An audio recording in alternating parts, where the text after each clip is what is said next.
ವಿದ್ಯಾರ್ಥಿಗಳೇ, ನಮಸ್ಕಾರ. ನಾವು ಇಂದು ಭಾರತ ಸಂವಿಧಾನದ ಪ್ರಸ್ತಾವನೆಯ ಕುರಿತಂತೆ ಚರ್ಚೆಯನ್ನು ಮಾಡೋಣ. ಸಂವಿಧಾನದ ಆಶಯ ಮತ್ತು ತತ್ವಗಳನ್ನು ಸಂಕ್ಷಿಪ್ತವಾಗಿ ಒಳಗೊಂಡಿರುವ ಭಾಗವೇ ಪ್ರಸ್ತಾವನೆ. ಭಾರತದ ರಾಜಕೀಯ ಪದ್ಧತಿಯ ಚಿತ್ರಣವನ್ನು ಕಣ್ಣು ಮುಂದೆ ತರುವ ಪ್ರಸ್ತಾವನೆಯನ್ನು ಕೆಲವರು ಸಂವಿಧಾನದ ಒಡವೆ ಎಂದು ಬಣ್ಣಿಸಿದ್ದಾರೆ. KM ಮುನ್ಷಿ ಅಂತ ಚಿಂತಕರು ಪ್ರಸ್ತಾವನೆಯನ್ನು ರಾಜಕೀಯ ಜಾತಕ ಎಂದು ಕರೆದಿದ್ದಾರೆ. ಪ್ರಸ್ತಾವನೆ ಸಂಕ್ಷಿಪ್ತವಾಗಿ ನಮ್ಮ ಸಂವಿಧಾನದ ಮೌಲ್ಯಗಳನ್ನು ಮತ್ತು ಸಿದ್ಧಾಂತಗಳನ್ನು ಒಳಗೊಂಡಿರುವ ಮುಖ್ಯವಾದ ಭಾಗ. ಪ್ರಸ್ತಾವನೆಯ ಉಲ್ಲಂಘನೆಯನ್ನು ನ್ಯಾಯಾಲಯದಲ್ಲಿ ಪ್ರಶ್ನಿಸಲು ಅವಕಾಶವಿಲ್ಲದಿದ್ದರೂ ಸಾಧ್ಯವಿಲ್ಲದಿದ್ದರೂ ಇದರ ಮಹತ್ವ ಮತ್ತು ಉಪಯುಕ್ತತೆಯನ್ನು ಸುಪ್ರೀಂ ಕೋರ್ಟ್ ಅನೇಕ ತೀರ್ಪುಗಳಲ್ಲಿ ಹೇಳಿದೆ. ಸಂವಿಧಾನದ ಪ್ರಸ್ತಾವನೆಯಲ್ಲಿ ಉಲ್ಲೇಖಗೊಂಡಿರುವ ಪದಗಳಿಗೆ ಒಂದು ಘನತೆ ಮತ್ತು ಮೌಲ್ಯವಿದೆ. Preamble of our Indian constitution forms one basic part of the basic structure of the constitution. KM Munshi described this as horoscope of the constitution, political horoscope of the constitution. Though it is not enforceable, yet it has its own significance and utility. Bharat ಸಂವಿಧಾನದ ಪ್ರಸ್ತಾವನೆ ಹೀಗಿದೆ: ಭಾರತದ ಜನತೆಯಾದ ನಾವು ಭಾರತವನ್ನು ಸಾರ್ವಭೌಮ, ಸಮಾಜವಾದಿ, ಜಾತ್ಯತೀತ, ಜನತಂತ್ರಾತ್ಮಕ ಗಣರಾಜ್ಯವನ್ನಾಗಿ ರೂಪಿಸುವುದಕ್ಕಾಗಿ ಭಾರತದ ಎಲ್ಲ ನಾಗರಿಕರಿಗೆ ಸಾಮಾಜಿಕ, ಆರ್ಥಿಕ, ರಾಜಕೀಯ ನ್ಯಾಯ, ವಿಚಾರ, ಅಭಿವ್ಯಕ್ತಿ, ನಂಬಿಕೆ, ಧರ್ಮ ಮತ್ತು ಉಪಾಸನೆಯ ಸ್ವಾತಂತ್ರ್ಯ, ಸ್ಥಾನಮಾನ, ಅವಕಾಶಗಳ ಸಮತೆ ದೊರೆಯುವಂತೆ ಮಾಡುವ, ವ್ಯಕ್ತಿ ಗೌರವ, ದೇಶದ ಏಕತೆ ಮತ್ತು ಸಮಗ್ರತೆಗಾಗಿ ಎಲ್ಲರಲ್ಲಿ ಭ್ರಾತೃತ್ವ ಭಾವನೆ ಮೂಡಿಸುವ ದೃಢ ಸಂಕಲ್ಪ ಮಾಡಿ ನಮ್ಮ ಸಂವಿಧಾನ ಸಭೆಯಲ್ಲಿ 1949 ನವೆಂಬರ್ 26ನೇ ದಿನದಂದು ಈ ಸಂವಿಧಾನವನ್ನು ನಮಗೆ ನಾವೇ ಅರ್ಪಿಸಿಕೊಂಡು ಅಂಗೀಕರಿಸಿ ಶಾಸನವಾಗಿ ವಿಧಿಸಿಕೊಂಡಿದ್ದೇವೆ. ಈಗ ನಾವು ಪ್ರಸ್ತಾವನೆಯ ತತ್ವಗಳನ್ನು ಒಂದೊಂದಾಗಿ ಚರ್ಚೆ ಮಾಡಬಹುದು. ಮೊದಲನೆಯ ತತ್ವ ಪ್ರಜೆಗಳ ಪರಮಾಧಿಕಾರದಲ್ಲಿ ನಂಬಿಕೆ. ತಮಗೆಲ್ಲ ಗೊತ್ತಿರುವ ಹಾಗೆ ನಮ್ಮ ಸಂವಿಧಾನದ ಪ್ರಸ್ತಾವನೆ ಆರಂಭವಾಗುವುದೇ ಭಾರತದ ಪ್ರಜೆಗಳಾದ ನಾವು ಎನ್ನುವ ಪದಗಳಿಂದ. ಈ ಪದಗಳ ಬಳಕೆಯಿಂದ ಪ್ರಜೆಗಳ ಪರಮಾಧಿಕಾರಕ್ಕೆ ಮಾನ್ಯತೆಯನ್ನು ಸಂವಿಧಾನದಲ್ಲಿ ನೀಡಲಾಗಿದೆ. ಸಂವಿಧಾನ ರಚನಾ ಸಮಿತಿಯ ಸದಸ್ಯರು ಪರೋಕ್ಷವಾಗಿ ಆಯ್ಕೆಯಾಗಿದ್ದರೂ ಕೂಡ ಎಲ್ಲ ವರ್ಗಗಳಿಗೆ, ಎಲ್ಲ ಸಮುದಾಯಗಳಿಗೆ ಆ ಸಮಿತಿಯಲ್ಲಿ ಪ್ರಾತಿನಿಧ್ಯತೆ ಒದಗಿಸಲಾಗಿತ್ತು. ಹಾಗಾಗಿ ಭಾರತ ಪ್ರಜೆಗಳಾದ ನಾವು ಎಂಬ ಘೋಷಣೆಯ ಮೂಲಕ ಸಂವಿಧಾನವನ್ನು ಅಂಗೀಕರಿಸಲಾಗಿದೆ. ಇದರ ಅರ್ಥ ಸಂವಿಧಾನ ಅನ್ನುವಂಥದ್ದು ಪ್ರಜೆಗಳಿಗೆ ಕೊಟ್ಟಿರುವ ಗೌರವವನ್ನು, ಪ್ರಜೆಗಳಿಗೆ ಕೊಟ್ಟಿರುವ ಹಕ್ಕುಗಳನ್ನು ಮತ್ತು ಅಧಿಕಾರಗಳನ್ನು ಸಂಕ್ಷಿಪ್ತವಾಗಿ ಈ ಪದಗಳು ಸೂಚಿಸ್ತವೆ.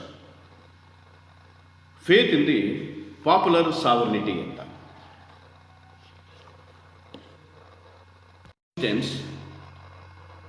The preamble categorically accepts the principle of popular sovereignty.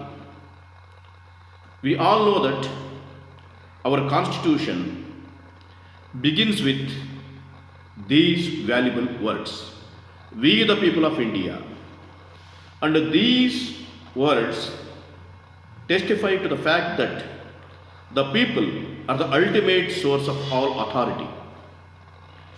The government derives its power from the people. Father of Indian Constitution, Dr. B.R. Ambedkar, clearly observes that the preamble embodies what is the desire of every member of the House, that this Constitution should have its roots, its authority, its sovereignty from the people. We can say people are the ultimate source of constitution. People are the ultimate root of the constitution.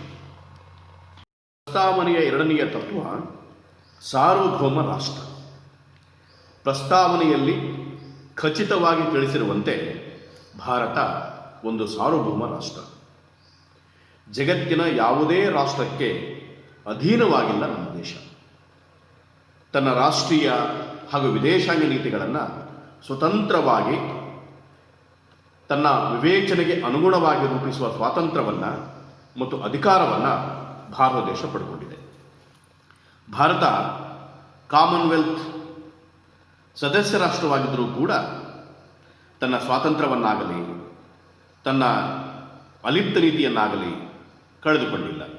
ಹಾಗಾಗಿ ಭಾರತ ಒಂದು ಸರ್ವ ಸ್ವತಂತ್ರವಾದ ರಾಷ್ಟ್ರ ಎನ್ನುವುದನ್ನು ಪ್ರಸ್ತಾವನೆಯಲ್ಲಿ ಸ್ಪಷ್ಟವಾಗಿ ಖಚಿತಪಡಿಸಿಕೊಂಡಿರೋದನ್ನು ನಾವು ನೋಡ್ತೇವೆ.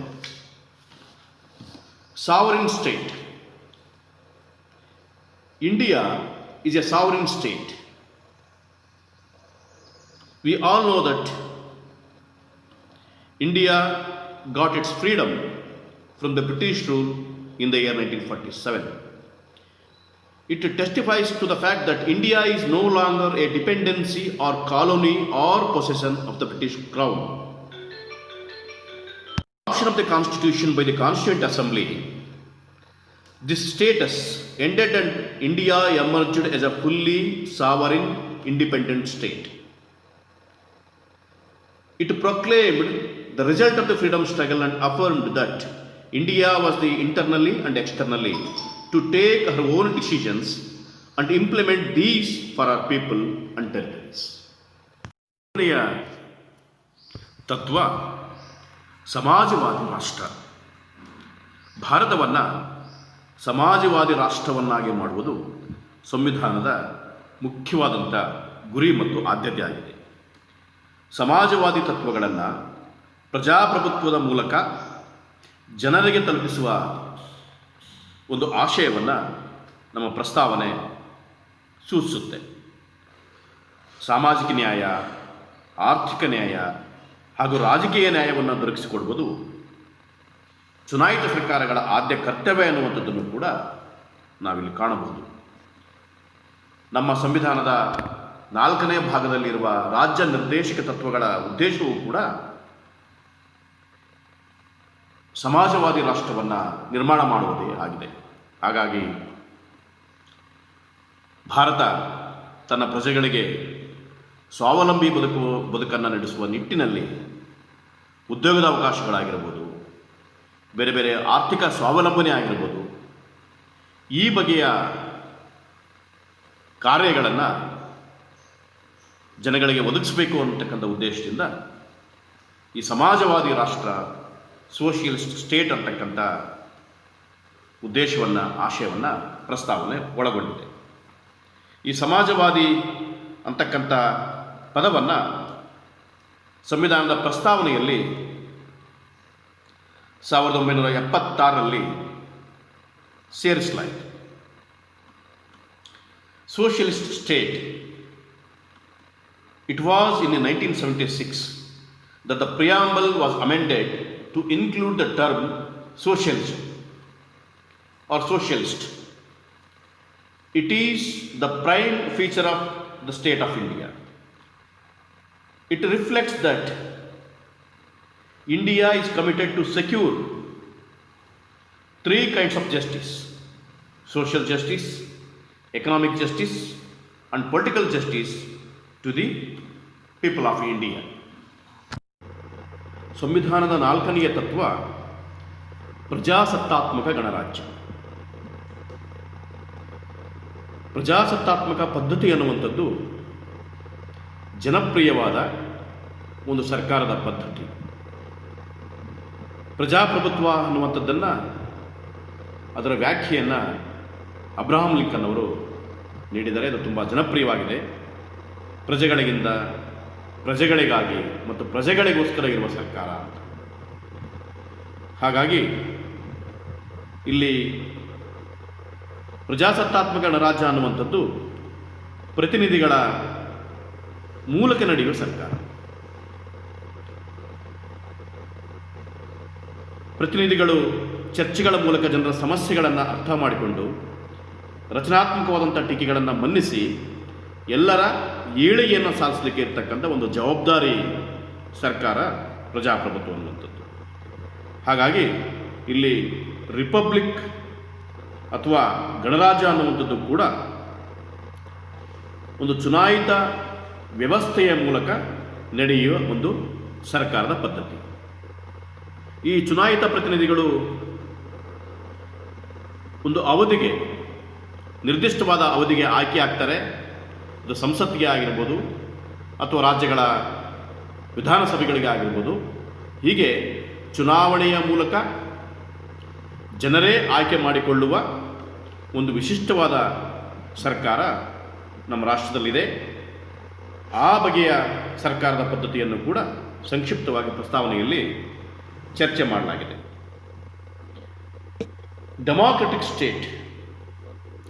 The preamble of our constitution declares India to be a democratic state.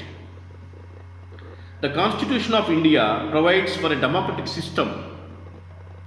The authority of the government rests upon the sovereignty of the people. The people enjoy equal political rights,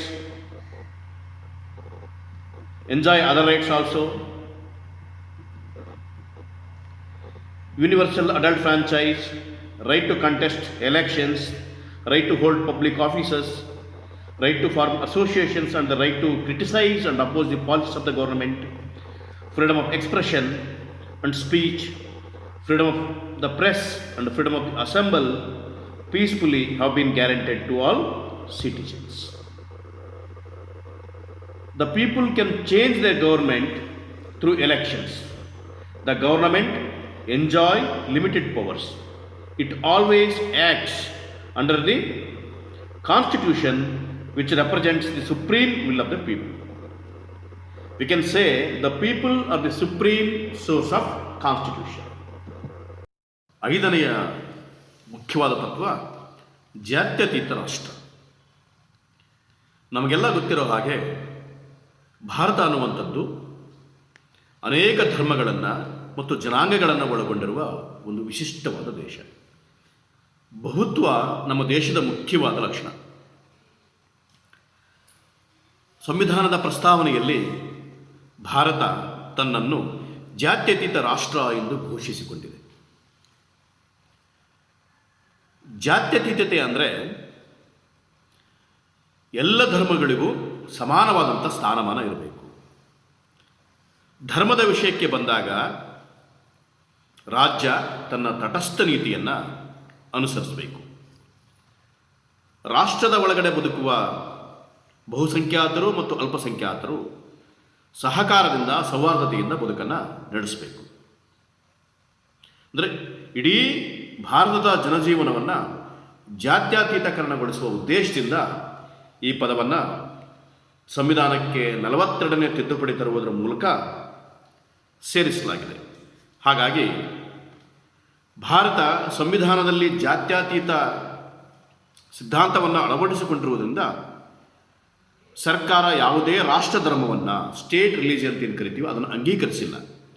ಎಲ್ಲ ಧರ್ಮಗಳನ್ನು ಸಮಾನವಾಗಿ ಗೌರವಿಸುವ ಉದ್ದೇಶವನ್ನು ನಮ್ಮ ಸಂವಿಧಾನ ಹೊಂದಿದೆ. ಪ್ರಜೆಗಳು ತಮ್ಮ ಆತ್ಮಸಾಕ್ಷಿಗೆ ಅನುಗುಣವಾಗಿ ಬೇಕಾದಂಥ ಧರ್ಮವನ್ನು ಅನುಸರಿಸುವ ಸ್ವಾತಂತ್ರ್ಯವನ್ನು ಕೂಡ ಹೊಂದಿದ್ದಾರೆ. ಈ ಸ್ವಾತಂತ್ರ್ಯವನ್ನು ನಾವು ಸಂವಿಧಾನದ ಮೂಲಭೂತ ಹಕ್ಕುಗಳಲ್ಲಿ ವಿವರವಾಗಿ ನೋಡಬಹುದು. ಅಂದರೆ ನಮ್ಮ ದೇಶದಲ್ಲಿ ಬದುಕುವ ಎಲ್ಲ ಸಮುದಾಯಗಳಿಗೆ, ಎಲ್ಲ ಪ್ರಜೆಗಳಿಗೆ ತಮಗೆ ಬೇಕಾದಂಥ ಧರ್ಮದ ಆಯ್ಕೆಯನ್ನು ಸಂವಿಧಾನದಲ್ಲಿ ನೀಡಲಾಗಿದೆ. ಹಾಗಾಗಿ ಜಾತ್ಯತೀತವಾದಂಥ ಒಂದು ಭಾರತ ಸಂವಿಧಾನದ ಮುಖ್ಯವಾದಂಥ ತತ್ವಗಳಲ್ಲಿ ಒಂದಾಗಿದೆ. Secular state. By the 42nd Amendment, the term secular was incorporated in the preamble. It shows the secular nature of the Indian Constitution. The secular nature means India gives special status to no religion. There is no such thing as a state religion of India. It treats every religion with equal respect. Secular means a non-religious and not irreligious state. The government should not be wedded or bound to any one religion, but should give equal treatment to every religion. It provides for equal rights to all the citizens without any discrimination. Under Articles 25 to 28, the Constitution grants the right to freedom, the right to religious freedom to all the citizens.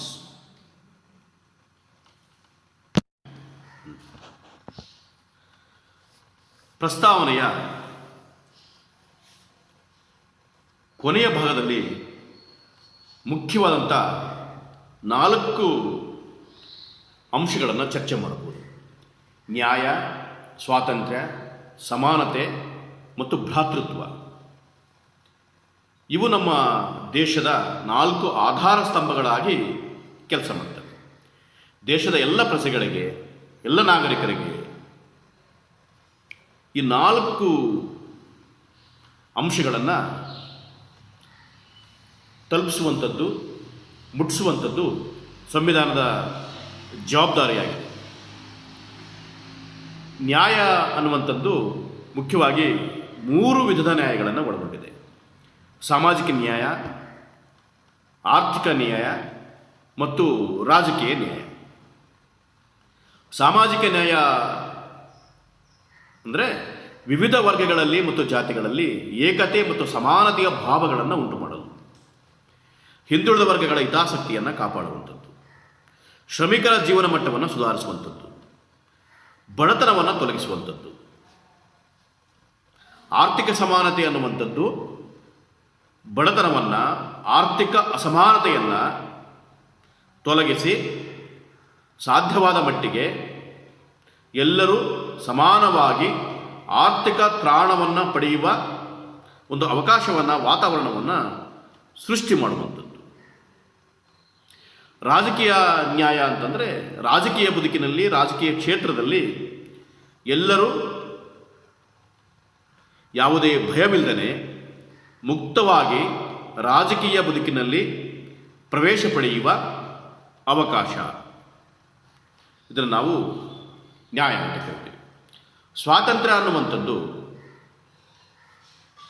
ಮುಖ್ಯವಾದಂಥ ಇನ್ನೊಂದು ಗುಣ. Walk ಸ್ವಾತಂತ್ರ್ಯ, ಧಾರ್ಮಿಕ ಸ್ವಾತಂತ್ರ್ಯ, ನಂಬಿಕೆ ಮತ್ತು ಉಪಾಸನಾ ಸ್ವಾತಂತ್ರ್ಯಗಳಿಗೆ ಅವಕಾಶವನ್ನು ಕಲ್ಪಿಸುವಂಥದ್ದು. ಪ್ರತಿಯೊಬ್ಬ ಪ್ರಜೆಯ ಬೆಳವಣಿಗೆಗೆ ಸ್ವಾತಂತ್ರ್ಯ ಅನ್ನುವಂಥದ್ದು ತುಂಬ ಅಗತ್ಯ. ಸ್ವಾತಂತ್ರ್ಯವನ್ನು ಅನುಭವಿಸಲಿಕ್ಕೆ ಪ್ರಜೆಗಳಿಗೆ ಅವಕಾಶವನ್ನು ನೀಡುವಂಥದ್ದು ಸಂವಿಧಾನದ ಬಹಳ ಮುಖ್ಯವಾದಂಥ ಜವಾಬ್ದಾರಿ. ಸ್ವಾತಂತ್ರ್ಯ ಹೇಗೆ ಮುಖ್ಯವೋ ಅಷ್ಟೇ ಮುಖ್ಯವಾದಂಥ ಗುಣವನ್ನು ಸಮಾನತೆಯು ಕೂಡ ಹೊಂದಿದೆ. ಸಮಾನತೆ ಮತ್ತು ಸ್ವಾತಂತ್ರ್ಯ ಇವು ಒಂದೇ ನಾಣ್ಯದ 2 ಮುಖಗಳಿದ್ದ ಹಾಗೆ.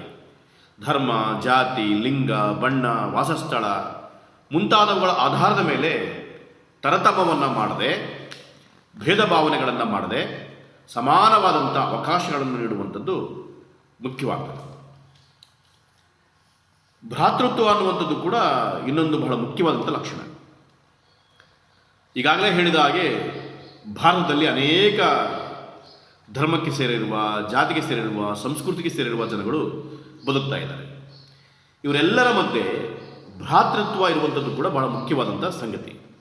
ವಿವಿಧ ಜನಾಂಗಗಳಿರುವಂಥ ಭಾರತದಲ್ಲಿ ಭ್ರಾತೃತ್ವದ ಮೂಲಕ ರಾಷ್ಟ್ರೀಯತೆಯನ್ನು ಸಾಧಿಸಬೇಕಾಗ್ತದೆ. ವ್ಯಕ್ತಿಗೆ ಘನತೆಯನ್ನು ಕಾಪಾಡಿಕೊಳ್ಳಲಿಕ್ಕೆ, ಗೌರವವನ್ನು ಕಾಪಾಡಿಕೊಳ್ಳಲಿಕ್ಕೆ ಅವಕಾಶವನ್ನು ನೀಡಬೇಕಾಗ್ತದೆ. ಹಾಗಾಗಿ ಈ 4 ಗುಣಗಳು, ನ್ಯಾಯ, ಸ್ವಾತಂತ್ರ್ಯ, ಸಮಾನತೆ ಮತ್ತು ಭ್ರಾತೃತ್ವ, ಈ 4 ಅಂಶಗಳ ಮಹತ್ವದ ಬಗ್ಗೆ ಕೂಡ ನಮ್ಮ ಸಂವಿಧಾನದ ಪ್ರಸ್ತಾವನೆಯಲ್ಲಿ ನಾವು ಅದರ ಮಹತ್ವದ ಬಗ್ಗೆ ಮನಗಾಣಬಹುದು.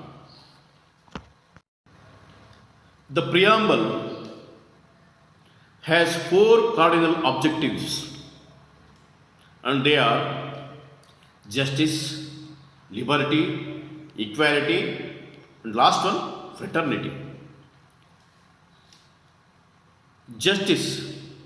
Indian Constitution seeks to secure justice in all its three dimensions.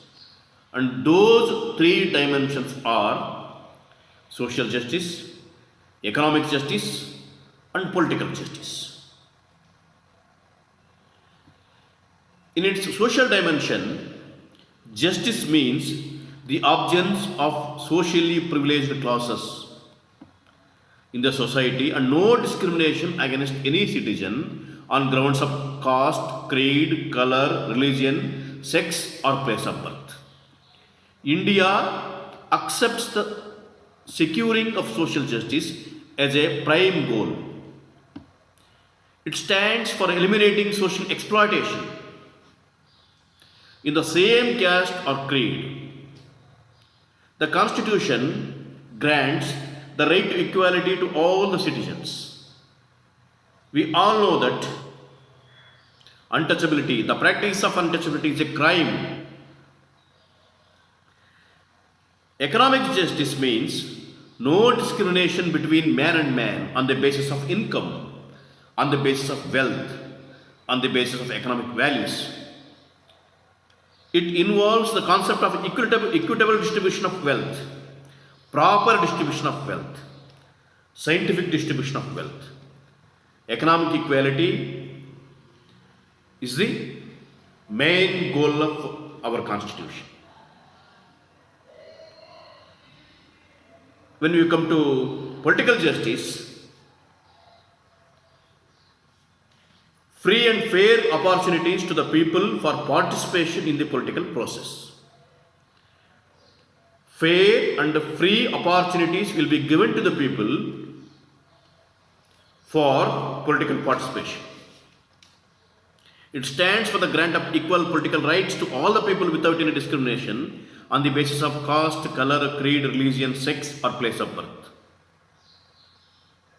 The Constitution of India provides for a liberal democratic political system in which all the people have the right to elect their representatives and the right to hold public offices.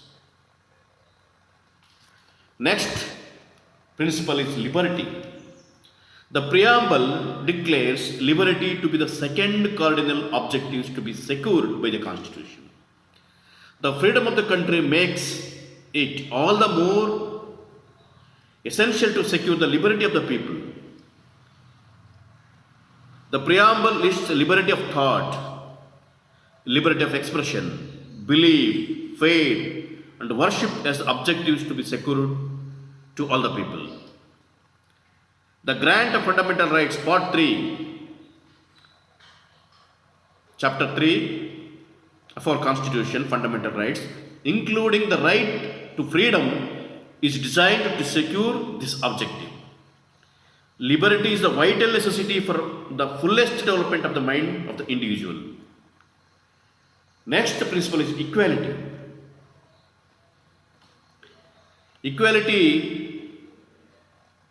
of status, natural equality of all the persons as equal and free citizens of India, enjoying equality before the law, equality of opportunity, adequate opportunities for all the